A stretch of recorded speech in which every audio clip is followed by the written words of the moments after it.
فرمایا پہلا حق جنازے دا وڈے بیٹے نوئی کہیں عالم مفتی کو پوچھیا کہ مسئلہ سا سنے آخر دوتے تقریر دے وڈے پتر کو گل ٹھیک ہے ہاں بڑے بیٹے نے فرمایا کہ بڑے بیٹے نے جنازہ پڑھاونا ہے میں نے دسو جنازے دے فرض کتنے نے دو یہ تو تین دسنائی تین والد جنازہ پڑھاونا ہے فرمایا جنازے دیا سنتا کتنی ہیں واجب کتنے ہیں رکن کتنے ہیں حضور میت چار پائی زمین پہ ہونا یہ تم نے بتانا تھا حضور نے فرمایا قبر دی روشنی دا ایک سبب اے بھی یہی کہ اپنی اولاد دے وچوں کسے نو عالم فاضل کامل حافظ قاری دین والے پاسے راغب آج اغیار کی زبان غیروں کی زبان جو پڑھی بھی الٹی جاتی ہے لکھی بھی الٹی جاتی ہے انگریزی پیسے دے کے پڑھیں دے پہ ہیں تے مدرسہ دے وچ محمد الرسول اللہ کی زبان عربی مفت پڑھائی جا رہی ہے تے باطنی سادے اس پاسے توجہ نہیں فرمایا تریجی صورت کے وے قبر دی کیا جی اجالے دی تے روشنی دی فرمایا کوئی مسئلہ نہیں تیری قبر وچ میں تا آمنا ہے شیخ صاحب لکھ گئے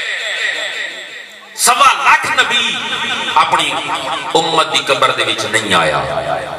انہاں دا اصول آئی صرف دو سوال انہیں من ربو کا مادینوں کا تریجہ کوئی نہیں ہوندا نبی اپنی امت دی قبر وچ نہیں آندا یہ تیری میری خوش نصیبی ہے کچھ آکے اجالا نبی تھی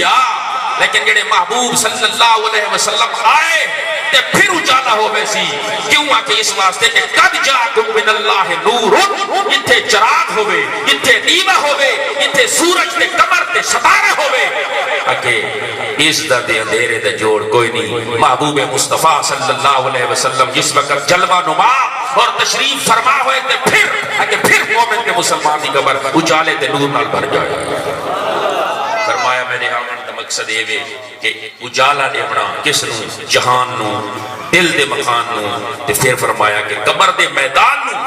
دل دے مکان تو بعد قبر دے میدان نو اس وقت میں نے آمن دا مقصد یہ میں نے اسباب حضور صلی اللہ علیہ وسلم نے فرمایا تھا صادق دی باتون عمل کرنا یہ حضور صلی اللہ علیہ وسلم نے دس دیتا عمل کرنا یہ حضور صلی اللہ علیہ وسلم دے غلامہ دا تے آپ صلی اللہ علیہ وسلم دے اشاق دا کامی چشم ساکی کا اشارہ چاہیے بے سہارا ہوں سہارا چاہیے